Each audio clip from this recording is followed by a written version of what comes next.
तो middle east की जंग इस वक्त बहुत नाजुक मोड़ पर है। ऐसे मौके पर जहां एक अमेरिकी पायलट ईरान की धरती पर है, कहां है, किसके पास है, कैसा है, किस हालत में है, किसी को कुछ भी नहीं पता।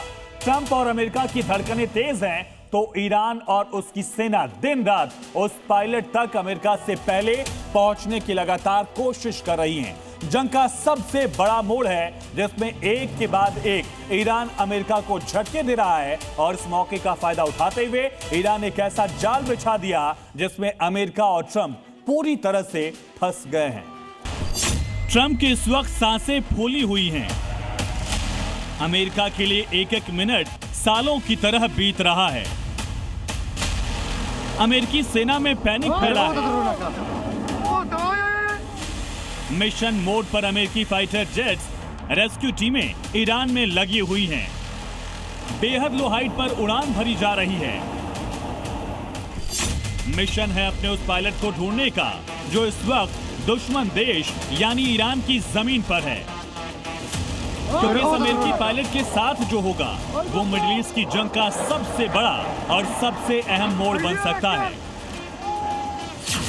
एक तरफ ईरान ऐलान कर रहा है कि जो पायलट को पकड़ेगा उसे इनाम दिया जाएगा, तो वहीं अमेरिका ने भी अपनी आधुनिक तकनीक से लैस टीमों को पायलट को ढूंढने में लगा रखा है।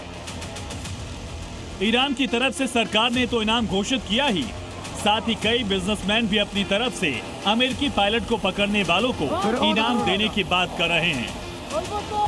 यही वजह है कि जहां एक तरफ अमेरिका हेलीकॉप्टर्स के जरिए अपने पायलट को ढूंढ रहा है, तो वहीं ईरान के जिस इलाके में F-15 गिरा वहां IRGC बासित फोर्स के साथ लाठी डंडे लेकर स्थानीय लोग अमेरिकी पायलट को ढूंढने में लगे हैं। अमेरिका के लिए सिचुएशन किसी बुरे सपने से कम नहीं है, क्योंकि अगर ईरान ने अमेरिकी पायलट को पकड़ लिया तो युद्ध में बहुत बड़ा बदलाव आ जाएगा। वैसे भी कल का दिन अमेरिका के लिए ब्लैक फ्राइडे साबित हुआ, जिसमें खलीफा ने जो जाल बिछाया ट्रंप उसमें बुरी तरह ट्रैप हो गए। ईरान ने पहले तो अमेरिका के F-15E फाइटर जेट को मारा। उस फाइटर जेट में अमेरिका के 2 पायलट मौजूद थे जो कि ईरान की जमीन पर गिरे। ईरान ने ऐलान किया कि पायलट ढूंढने वालों को इनाम दिया जाएगा। इसके बाद अमेरिकी टीमें जब ढूंढने आई तो पहले तो कोई हमले नहीं किए, लेकिन जैसे ही अमेरिकी रेस्क्यू टीमों की संख्या बढ़ने लगी, बड़े बड़े विमान अमेरिका ने लगाए। वैसे ईरान ने अमेरिका के ब्लैक हॉक हेलीकॉप्टर और बड़े A-10 वॉरथॉग को मार गिराया। यानी अमेरिका के लिए ऐसा ब्लैक फ्राइडे था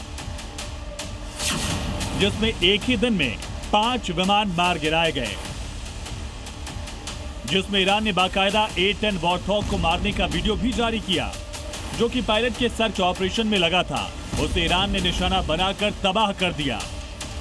ईरान से भी कई तस्वीरें सामने आई जिसमें अमेरिकी हेलीकॉप्टर्स बेहद लो हाइट पर उड़ान भरकर अपने पायलट को ढूंढ रही हैं। अमेरिका में पायलट को लेकर घबराहट कितनी है उसका अंदाजा इसी बात से लगाइए कि पायलट की सर्च में अमेरिका ने पूरी ताकत झोंक दी। ट्रंप को पहले ही घटना की जानकारी दी गई। इंटेलिजेंस, AI और सैटेलाइट तकनीक की मदद ली जा रही है। इजराइल ने भी हमले रोक दिए जिससे पायलट का रेस्क्यू प्रभावित न हो।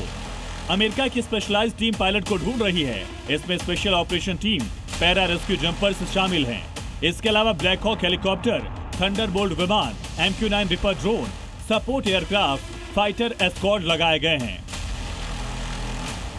ये विमान और ड्रोन ईरान के दक्षिण पश्चिमी पहाड़ी इलाकों में लो अल्टीट्यूड सर्च कर रहे हैं। ऑपरेशन जोखिम भरा है क्योंकि ईरानी बल मिसाइलों और फायर से हमला कर रहे हैं, लेकिन तब भी अमेरिका इसे अंजाम मिला रहा है, क्योंकि वो जानता है कि अगर ईरान ने उसके पायलट को पकड़ लिया तो युद्ध में ट्रंप की ये बहुत बड़ी हार होगी। ब्यूरो रिपोर्ट, जी मीडिया। कल हुए F-15 क्रैश में अमेरिका के 2 पायलट थे जिनकी तलाश अमेरिका कर रहा था। इसमें से एक को रेस्क्यू कर लिया गया। ऐसे में सवाल है कि आखिर कैसे दुश्मन देश में फंसे पायलट अपना बचाव करते हैं, आपको AI वीडियो के जरिए बताते हैं।